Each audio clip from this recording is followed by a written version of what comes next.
Hi, Nicholas. Thank you for joining us. And we're going to talk about the results of Georgian elections at the moment. And I'm going to start with the final makeup of the parliament. Even if the third party enters the Georgian parliament, and we're going to see the final results very soon, we still face the unprecedented situation when the Georgian parliament will be run mostly by just two parties. What does it mean for the political future in this country? More political crisis and impasse, or whether or not we can see, for example, any possibility of supermajority for any kind of stake? Well, no, I think when it comes to some sort of political crisis, I doubt that that's going to be a possibility at this particular time.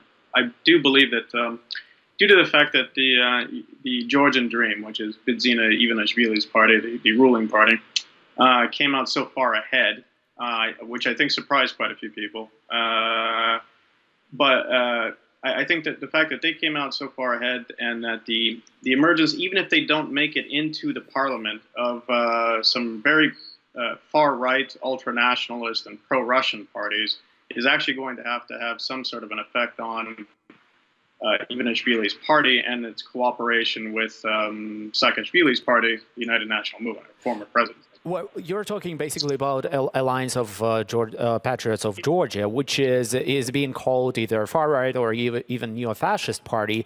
And it seems like there is a huge possibility that they enter the parliament barely crossing the 5% threshold.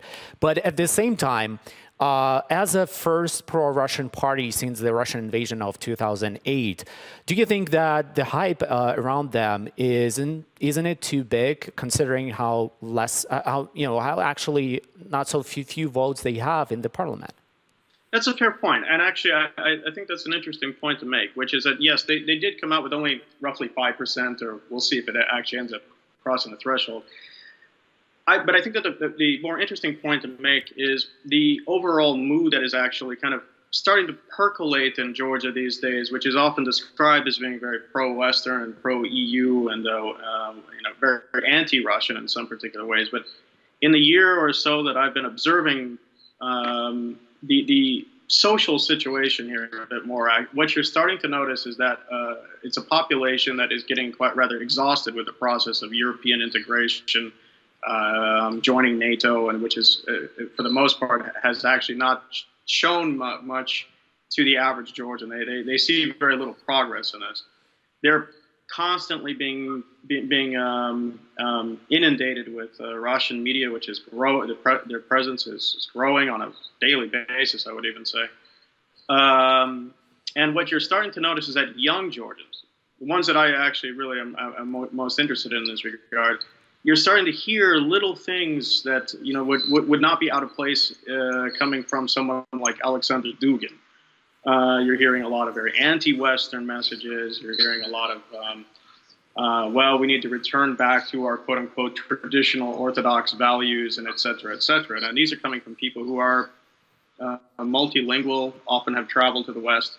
They may not necessarily have voted for a far-right party yesterday, but that sentiment is certainly here, and it's very, very, very topical. Well, the fascinating case about Georgia is that it's being compared to often with Ukraine because of the similar challenges that both countries face, overcoming their Soviet past, their kleptocracies, corruption. So, and that's why still Georgia is considered the best example of how to do that, how to transform from post-Soviet past of being Soviet country to this kind of a market-open democracy. I'm going to quote this article from The American Interest by Lola Chipashvili, and she says that facts are annoyances when the blame game brings more political gains, especially so in conspiracy-prone country like Georgia. The elections are taking place during times of real economic hardship. The currency has depreciated and poverty levels are high, but the Georgian Dream government, which has been consistently criticized by the opposition for its inability to deliver on its promises, seems to have resorted to staging a circus instead of giving breath threat to people. And she's making a good point about the failure, at least partial failure of neoliberal reforms in Georgia that is being hailed abroad as this, shining example of post-Soviet country that transitioned to democracy. But when we look inside the Georgia, it's actually political climate is very toxic, with more than 50% of people being undecided in the wake of elections. And I would say that of that 50%, those that were probably the most affected by neoliberal reforms, the ones that grew up during the Saakashvili era, and would probably be the ones that would be the strongest supporters of the type of reforms that went on economically, and also in terms of rooting out corruption and things like that. It was amazing yesterday when you walked around the polling stations. We're talking to these people, those that were in the age range of between 25 and 30. I would say 9 out of 10 of them that you would talk to were undecided up to the moment they got up to the polling booth. And what that means, actually, in nearly every case that I spoke to when they came out of there, almost all of them had voted for the ruling party, and mostly because of the fact that, yes, there have been some reforms that happen here, and they're hailed abroad and things like that, but they have slowed considerably, even before the Georgian Dream came to power in 2012. And there is a real sense of economic despair. Unemployment is excessively high. There are very few jobs that can be had by a young person in this country. Well, and most importantly, the jobs are very narrow in a lot of ways. They're usually relegated to the hospitality industry. That's actually a great point, which leads me to my last question. What's with this obsession with the queer rights and gender rights on behalf of Georgian politicians? Because despite that, their challenges are so tremendous for even this government or next government after these elections, there's still the issue of, for example, redefining the marriage inside the constitution took central focal point in this election campaign by the party that, as we see, will take the lead and will rule the parliament in the next years. And I'm going to quote Georgi Tabagari in EU Observer. He wrote a bit earlier about this issue being central in the election campaign.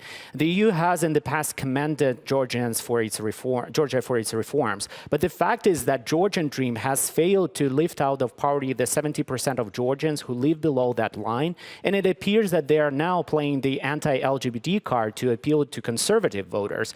When your party goes bankrupt, politically speaking, it's helpful to distract people from your own failures by designating an enemy. So, is it the case? Are queer people in Georgia are now an enemy for the state or Georgian political elites? Most certainly, and it actually extends further than that. See, the Georgian Dream has a reputation of being a do-nothing party, and in many cases, that's essentially what they are. They have done rather little to further the country's development, and there is a particularly deep-rooted hatred of Ivanishvili in particular. There's very few people who actually really like him, and the Georgian Dream support is very shallow beyond, okay, they're just not the United National movement. Their attack on is not just queer rights, it's actually going further than that. It's not getting into this issue of traditional gender roles and things like that. You'll see all sorts of ridiculous comments that people make about the roles of men and women in society. I was speaking to a Georgian journalist, just a couple of days ago, in which she was forced to leave her job as a journalist because her husband does not believe that a woman should be working in that industry. In regards to queer rights, it is so interesting to watch the Georgian Dream start to formulate an argument around that when that was not a topic for them 4 years ago. Even Ivanishvili had nothing to say about it for the longest period of time. But now, with the increase in Russian propaganda that is coming here, and what I mean by that is that the presence of Russian media here absolutely dwarfs anything that the Western media has. I myself, as an American, I'm one of very, very few people here who is not a Russian journalist. When you have all of this sort of information that is piped in about traditional values, the definition of marriage and things like that, it is starting to take hold and have an effect on the younger population here. I hear it from people who are university age. Oh, we don't have those kinds of things here. Like, we don't have queer rights. We don't have any. It's not our role as Georgians traditionally to accept those kind of values that you have in the West, and et cetera, et cetera. I'm hearing that more and more and more from younger people. While Georgia being a hailed example of EU integration process. Thank you so much, Nicholas. Unfortunately, we have to leave it there. Thank you so much for joining us this evening. And I'm going to close this segment with a quote from David Usupashvili, who is the Speaker of Georgian Parliament and leader of the Republican Party that failed to enter new parliament. So he, before the elections, he say that he hopes that voters will deny Mr. Ivanishvili his stated aim of securing 100 seats, a constitutional majority. He says that for this country, building a sound multi-party political system is far more essential than building another Autobahn or new factory or trying to come closer to the NATO membership. Well, as we see right now, it's not the case anymore for Georgia as the country enters the first ever parliament with the majority of just in two parties.